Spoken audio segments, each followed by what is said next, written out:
Okay.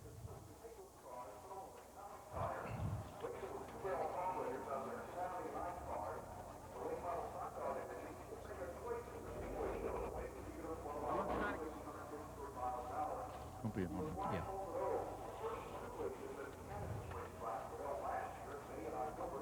Well, thanks for bragging.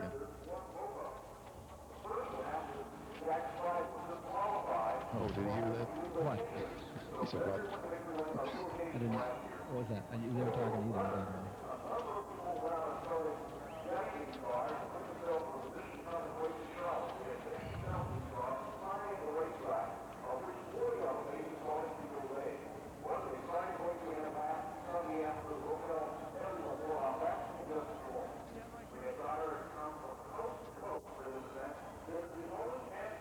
Back with you once again at the mile-and-a-half Charlotte Motor Speedway. 40 cars preparing for competition this afternoon. 150 miles to be run. Big purse for these drivers in a series that's looking for more races. And they have some really talented people. Let's meet them as they line up and get set to take the green here in the Wiscasset 150, named for a fiber, a yarn that's used in fireproof racing uniforms. The starting lineup today: it'll be Mark Cox on the pole, Longhorn Stakes Chevy. He was outside last year for this race. Tim Hepler has come through in second spot for the start. He'll be driving another Chevrolet. Going to row number 2, there's Jerry Knowles. He comes from Tyrone, Georgia. He's driving a Pontiac. And Tim Bender. There have been 2 races in this series on this track.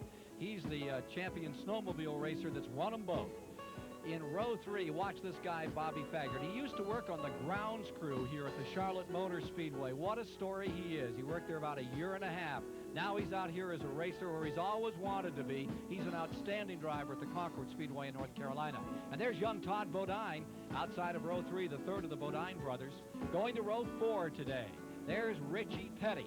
That's Maurice Petty's son going into action. And beside him comes T.W. Taylor from Chester, Virginia. For row number 5 this afternoon, it'll be Pete Pistone. There's another old racing name. And alongside is Gary Bradbury. Row 6, Robert Huffman and Tim Roberts. Going to row number 7, there you have Terry Sawyer and Scott Jocham. In row 8, Kurt Shelverdine from the crew of Dale Earnhardt and Peter Gibbons. In row number 9, you have Ward Burton, a real outstanding competitor in this series, Jerry Rector. Then comes Lane Dale in row 10 and Dale Anderson. Going to row 11, there you have Charles Trentham and Marty Ward. Row 12 will be Dennis Setzer and Junior Franks. In the 13th row is Richard Jarvis today and Mike Skinner. Row 14 is Doug Saunders and Lee Tissett. For row 15, Dennis Pash and William Hopgood. Row 16 is Robert Bushler and Kerry Teague, no relation to Brad Teague. Bill Metzger is in row 17, and Neil Cannell, row 18. Get this, and he really is an Earp of the old Wyatt Earp days. Wyatt Earp the 4th, and Lynn Gibson in row 18. Then the provisional starters out here would be Tom Sherrill and Edward Gardner as they get set to go. Well, I'm sure Wyatt Earp has been in a lot of shootouts, and this one better get ready because they're fixing to start firing some at him. All right. So the field is organized, and we're underway. Terry Sawyer on the inside of row number 7. Here's the posted awards. Weather staying right about in the 70s. Cloud cover, medium at the present time. Race record by Tim Bender in 89 at 153 mile-an-hour average, and that's cranking. That's pretty good for these cars. You're talking about 2-barrel carburetors. These guys are getting around the racetrack. Remind you that coming up on Saturday, here on most of these same systems, be with us for the Champion Spark Plug 300. Grand National Racing NASCAR style with all those great stars like Chuck Bown, Jimmy Hensley, Houston. They'll all be here against many of the great Winston Cup superstars. That's on Saturday afternoon. You'll see it live. Check your local listings for time. Champion Spark Plug 300, which they run in 2 segments. I kind of like that. A lot of the drivers don't. Well, I don't think the drivers like it because it gives the other, if you got an edge on a guy and he gets to regroup at halftime and then he comes after you again, but it makes a lot more interesting show for the fans. So we're down to 1 more lap, and there maybe 2 more laps. I see the light still on the pace car. Maybe another time around before they turn it loose here today. I'll tell you what, I was going to listen when this thing started. Seeing the last couple of races, I want to say if they said start your engines or let's get ready to rumble, these guys have been banging around for 2 weeks up here racing. They're ready to go. That's a very interesting length of track. Somehow it's grown a mile. I think I went that route a time or two. It's a 1.5 mile track here today and a 21-degree turn as the field gets ready to shake it out here this afternoon in this 150-mile go. We'll be with you all the way through it.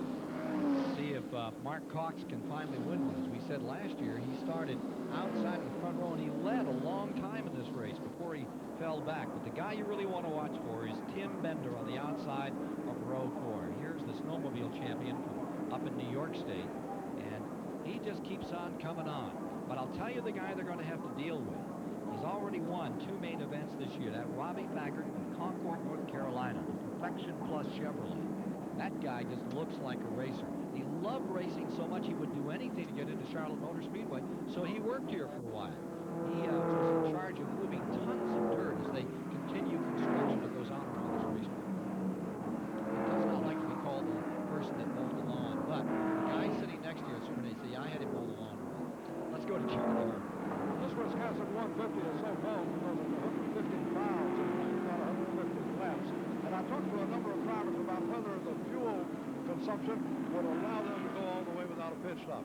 Nobody would tell me definitely that they could do that. However, as you heard Tim Bender say just a few minutes ago, they might try it, again they might not. I talked to Richie Petty this morning, Richard's nephew, son of Maurice, and I said, can you go all the way? If there is a yellow, will you come in for fuel? And he said, no, maybe not, because track position is even more important than getting some extra fuel. So it's something of a gamble. It may come down to the very last lap or two of this race before we find out whether they can indeed go 150 miles on 1 tank of fuel. Ken? What do you think, Neil, with a 2-barrel carburetor? Ken, it's kind of a reverse cycle. The guys that run real fast are going to burn a lot of fuel. They're just getting a better mixture with their car. They're going to use a lot of gas. In turn, some guy back there in 5th or 6th place, maybe not have the power, could go the distance. It's going to be a gamble. Here they come, down for the start. The first of 100 laps, 150 miles, about to get turned loose. Cox, that brilliant red car on the pole, goes right out in front in a hurry. Trying to stay with him. Further back in the field, here's Knowles trying to make his move. Tim Bender staying right there in position as they hit the back straightaway. Going down into turn number 3. Further back in the field. Good struggle going on. Here's Bender making his move on the bottom of the racetrack. The New York driver in number 19 almost to the side of that second place runner, Tim Hepler, as they come around and they have 1 lap under their belts.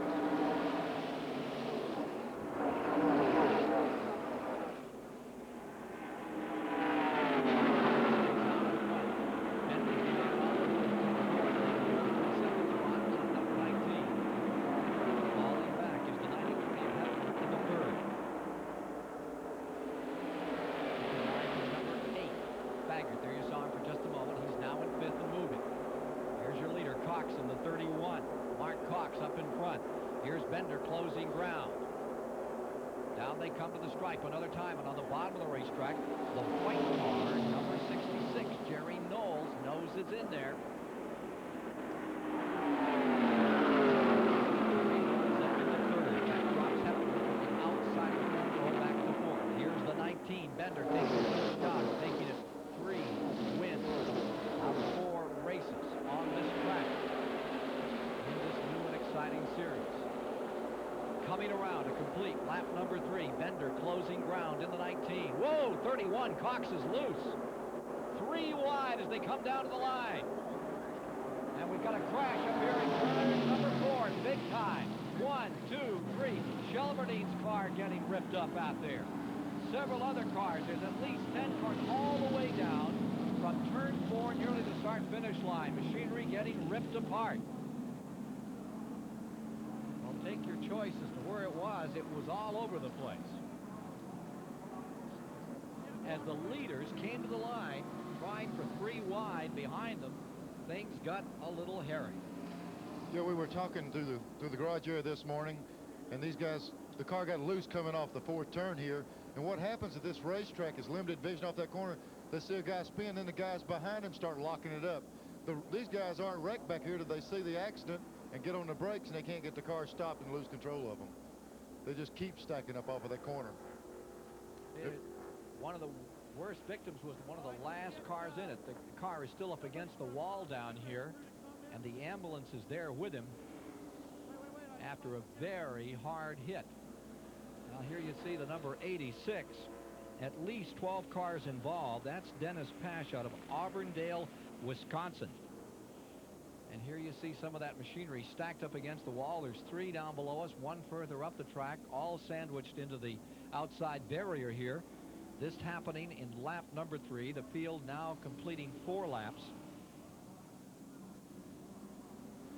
We'll be back with more as we're under caution from a multi-car accident in the opening laps of the Wiscasset Sportsman 150.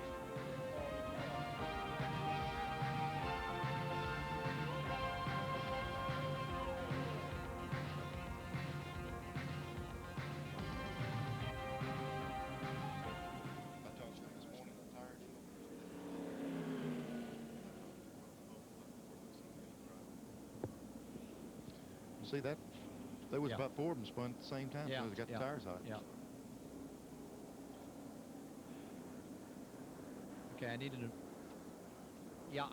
numerical. I need a numerical again. A numerical. Do you have another? Do we have another numerical? Yes, it is. I've got one. Yeah, this is the right one. No, it's not. That's not what we need.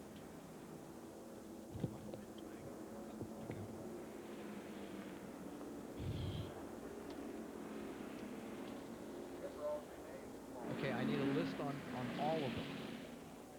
Can we have that?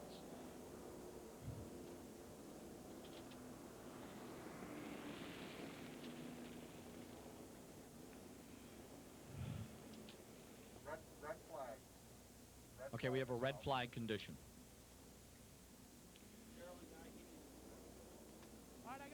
Rob, you hearing me all right? I'm hearing myself all right now. We have a red flag condition. Can we get one of those RF cameras out on the main straightaway? Can we get either Ralph or the other one out to these cars? Where's the rest of them?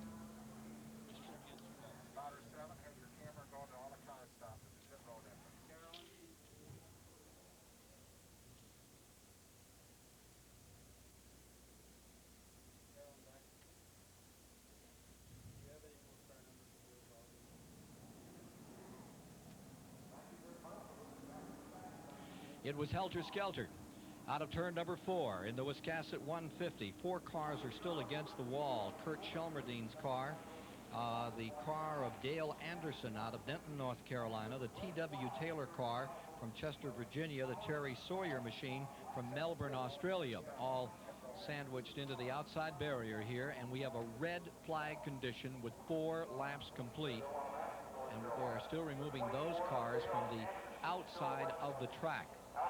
Apparently no injuries have been sustained. The crews are out there. Terry Sawyer, T.W. Taylor, Anderson's cars all out, and several others spun. We can take a look again as we watch car number 74 being removed. That's the Terry Sawyer car. Let's look again. Everybody seemed to break loose at once, like tires. Even at the same time these two were braking, there was cars behind it already out of control. And it was a unique situation that came up this week. They ran their race last week. They had so many cars in the race, they ran out of tires. They went to a Daytona tire for a backup for them here. And these tires are real, real hard, and they're a little bit harder to drive. And it might be part of the reason these guys got their hands full like they have.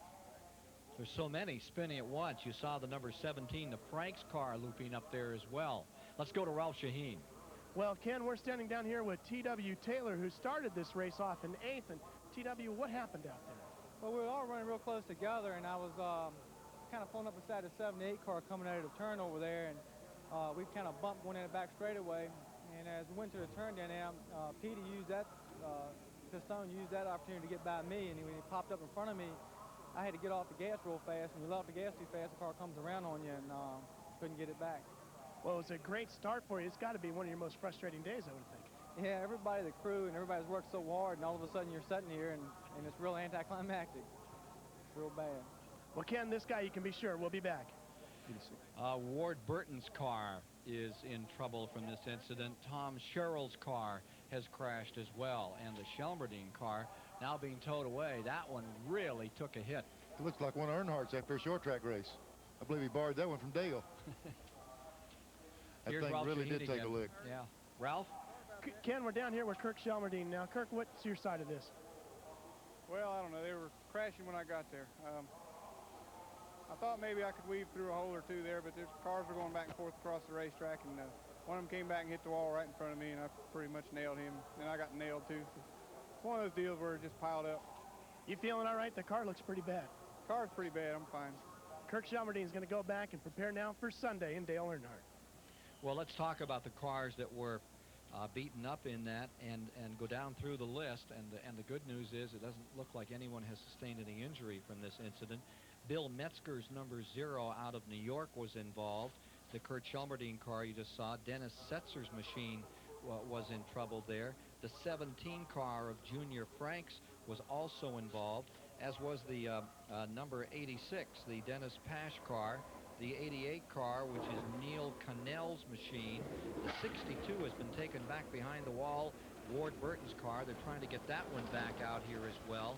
The Dale Anderson car was crashed. The T.W. Taylor car, Wyatt Earp's machine, Terry Sawyer's car, in all some 13 in this incident, which has brought out a red flag at the start.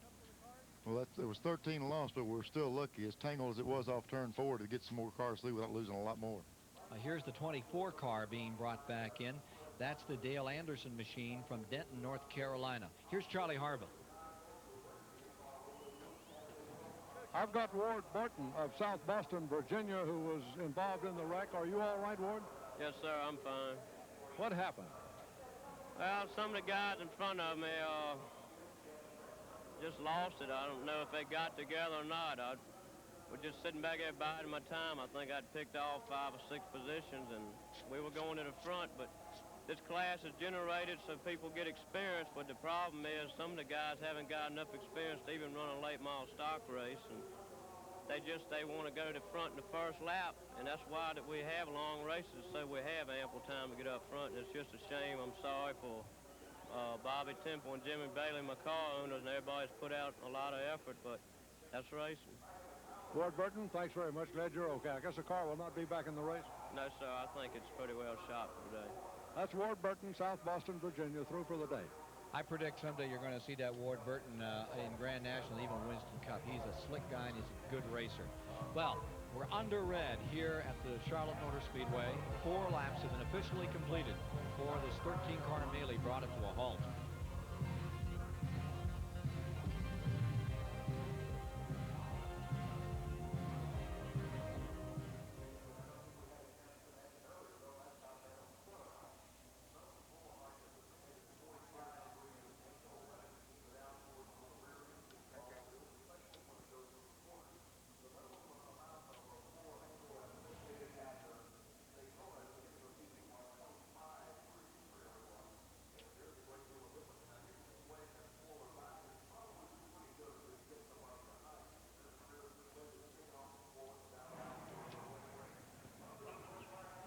Yes. Yeah, well, okay, they've checked it a couple of times and changed the battery one time, and I don't know what else. Are you hearing me okay? All right, I know why. I think I've got a loose connection here at the bottom, and I'm holding it in place. We get a little tape to put on it. Okay. I think we'll be better off. Okay. I will indeed. Sir. Oh, all right. I'm looking for Jeff Bodine. I know.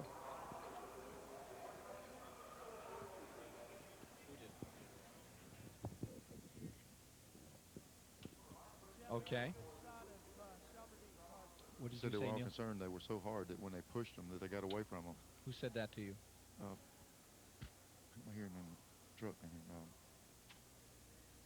Yes, Mr. Mike, I can't think of it. I'm trying to embarrass you.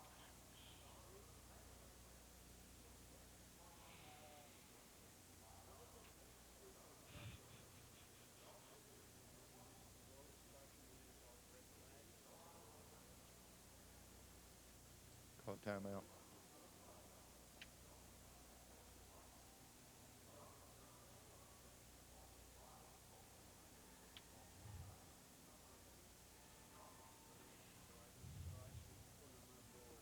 Back with you with the Wiscasset 150 live this afternoon on Prime Network. After 4 laps are under caution, a 13-car incident has taken place at turn number 4, and they're still picking up machinery from that accident.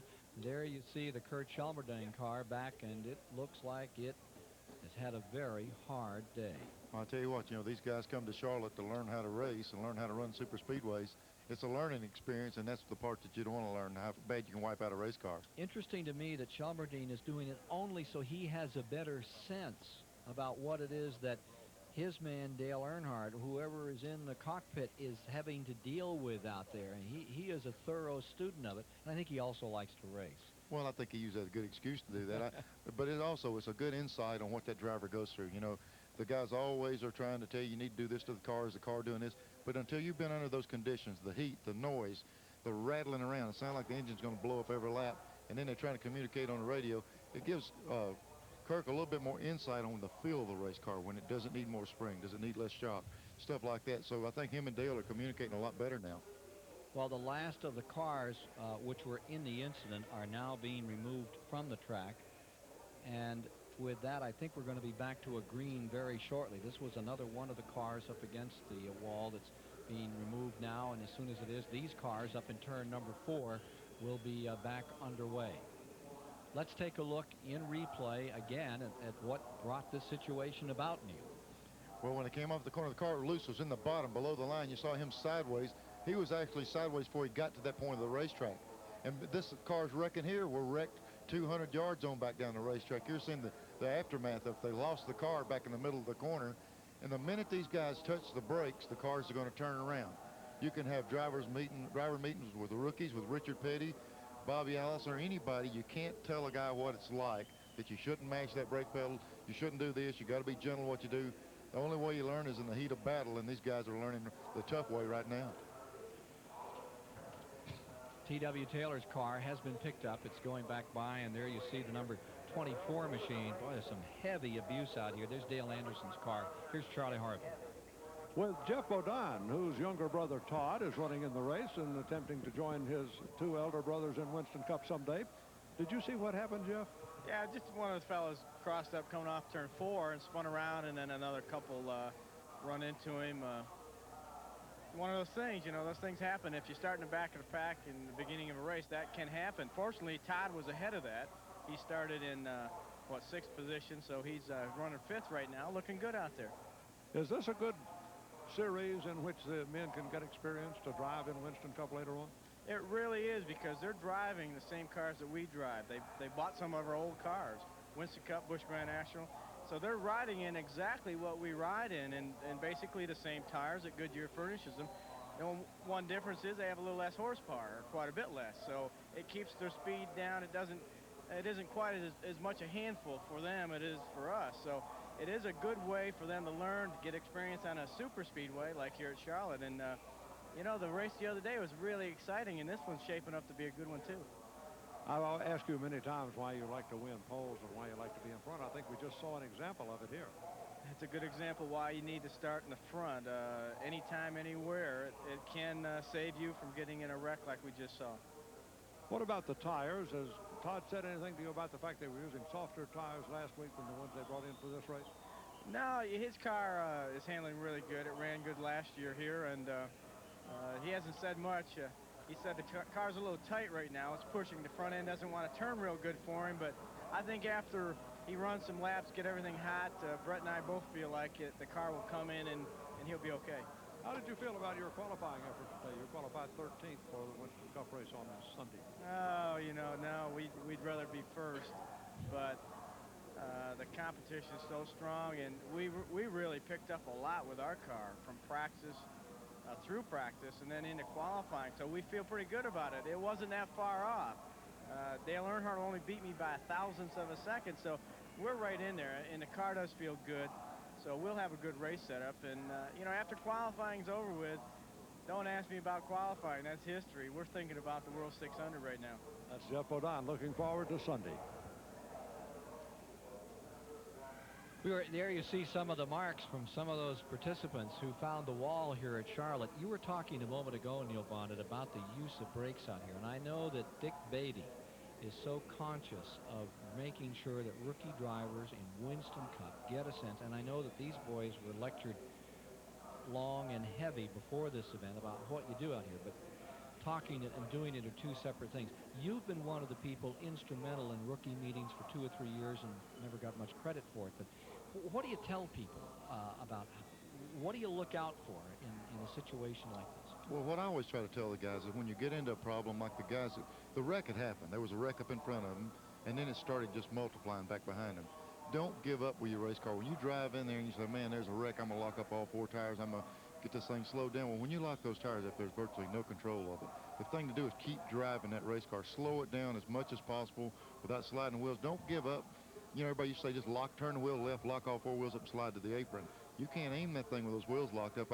I try to get the guys to drive the car through the wreck, use knowledgeable their ability to drive cars to get it through the accident. Don't just close your eyes and lock the brakes up. And these guys, if you'll look down in this corner right now, the skid marks are way back before the accident. The wrecks happened, they lock the brakes up, but it's a natural instinct when you see something like that just to jab those brakes on. But when you do, you're asking for, not only do you lock your brakes up, the guy behind you all of a sudden rams you in the rear. Get a drop kick you. He's going to drop kick you, and then the guy behind there does it, and it's a chain reaction. We saw a chain reaction that happened with 50 and 60-yard gaps in between it, just from the guy in front locking him up. So they just got to learn to be gentle with that race car and just not cramming brakes on real hard. It's like driving on ice. It's the same situation. Exactly. It's just everything says to you, I've got to get on the brakes and I've got to stop it, and usually that's what puts you in the ditch and out of commission. Anyone that's ever done that, the minute they finally think about all they've been taught to take the foot off the brake, the car turns. It'll turn with those wheels rolling. It won't with them sliding. We'll be back with more of the Wiscasset 150. We're getting down towards a restart of the event with 4 laps complete after a 13-car crash in just a moment.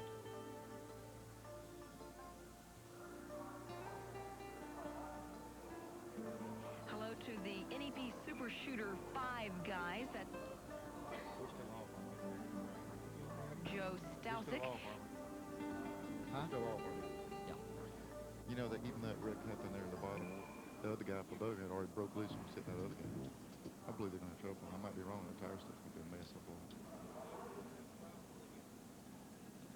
Yes. Who is that talking to us? Patty. Just now. I heard this voice saying hello to the Star Shooter and Joe Stosick and all that. Where was that coming from?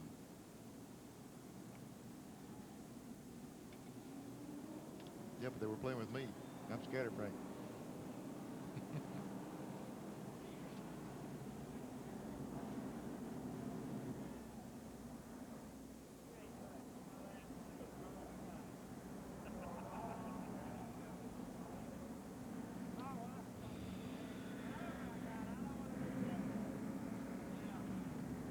Look at how many were damaged.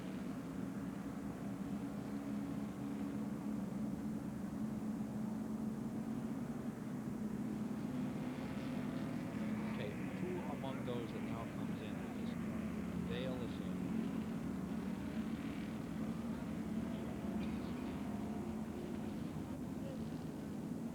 And the Setzer is in.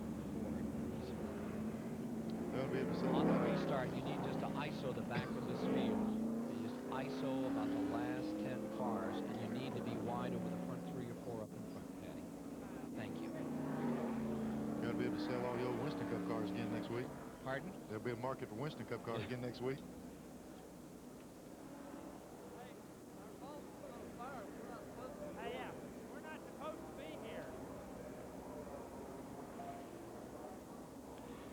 We're running again in the Wiscasset 150 here at the Charlotte Motor Speedway, coming to you live on Prime Cable today after an exciting day of qualifying. That's Ken Schrader, snooker him. He pulled out a lap for Rick Hendrick that gives him the pole and a new record for the single lap in qualifying at over 173 miles per hour. Breaks Davey Allison's old mark. And Alan Kowicki did a terrific job to get second place. Here in the Wiscasset event, if you're just joining us, getting home from work around America, we've had a serious calamity. 13 cars. Drivers came out okay, but a lot of equipment has been ripped up, torn apart in this event.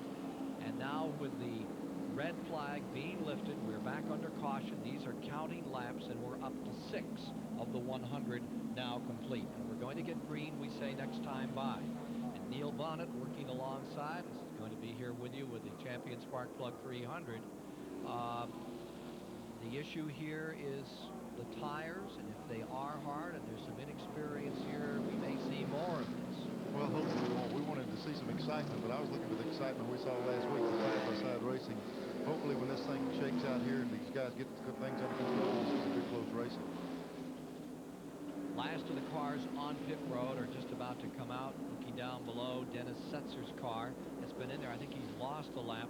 The 17 machine of Junior Franks from Asheville, North Carolina. They're still working on the right side of that car. Here's the running order at this time, and it looks to me, I thought they are going to bring the pace car in. For a moment, I thought he was going to stay out. He took a dart to the outside. If he stays out there, he might have a shot at the race and keep thinning him out. Pace car is on pit road, and we're back underway as they come by this time. Clock's on the point. 7 laps complete. 7 of 100. Major altercation in turn number 4. We're back on the point. On the break down in turn number 1. There you see Mark Cox going right back out at another time. He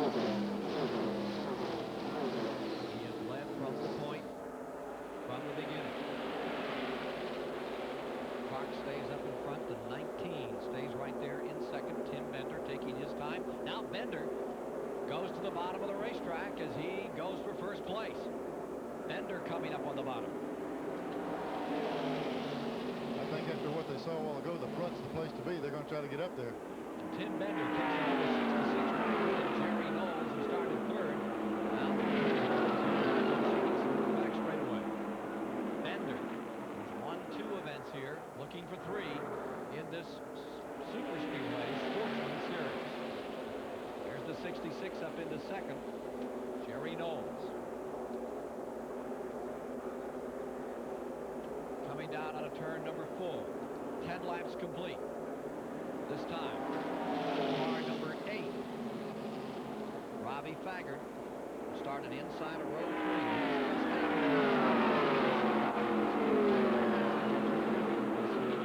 The Sportsman event this past Sunday. There was a challenge being developed on Faggart's position as they go down the backstretch. The 93 car, which had started outside the front row, that's Tim Hepler from Statesville, North Carolina, making a move on Faggart, and Faggart pulls away once again, maintaining that third position. The 81 car, Todd Bodine, he's up into fifth.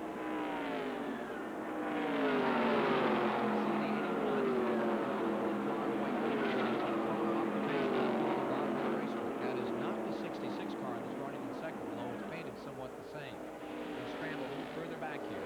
Keep your eye on that number 8, Robbie Faggart of Concord, North Carolina. Won 11 of, I believe, 22 main events a year ago on that track. That's tough racing. That's good. I'm telling you, it's good. It's a good learning process for the guy, and he's jumped on this big track and runs awful strong.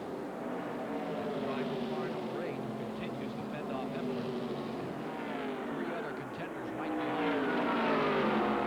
Bodine makes it this time, but I guess everybody has a little more respect for this facility at this point, Neil. Well, I think that it's going to take a little more feeling out for him than it did last week in the race. They're under a lot different conditions right now, and I'm sure that wreck really got their attention. That was quite a few cars demolished. Looking at the battle for third, Faggart is there. Hepler right behind him, then Bodine in the 81, and Bodine draws to the bottom of the track. Takes a look there.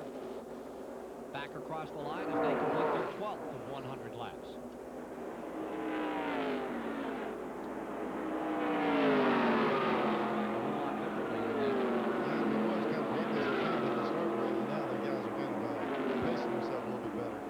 Hepler down to the inside of the 93. And it's set outside of the front row. Going to get back up in front. Tim Hepler of Statesville, North Carolina, running side by side with Robbie Faggart in the Perfection Plus Chevrolet. Oh, he got it all sideways right there. A lot of wind through the door that time. This has been their strong suit, to be able to race side by side and really mix it up.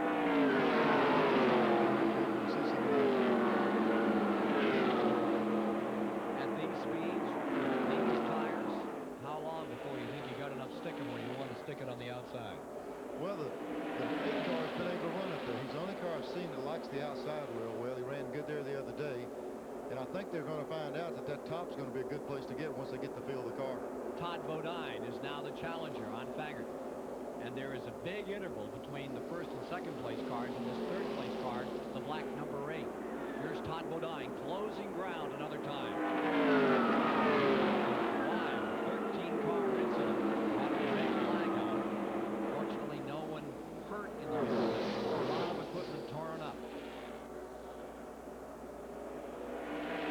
Here you see the 93. Well, trying to get back up to where it was at the outset of the race. Tim Hepler. And we've got a spin in the main straightaway. We'll be back with more on that story in a moment.